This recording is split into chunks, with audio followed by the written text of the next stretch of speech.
Ikaw ang Pangulo para sa pagbabago. Sawa na ang bayan ko sa magnanakaw na tao.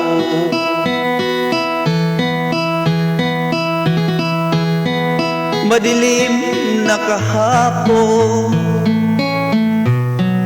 ikaw ang mag-aho.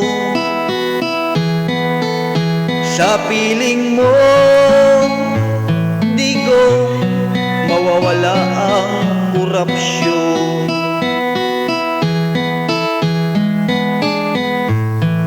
Tayo na Pilipinas, tayo na magbago.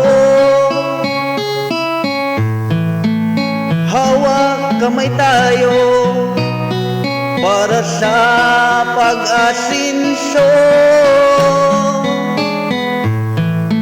Ikaw at ako, tayong lahat kay Rodrigo Duterte, para sa tunay na pagbabago. Para sa iyo to, Tatay Digong.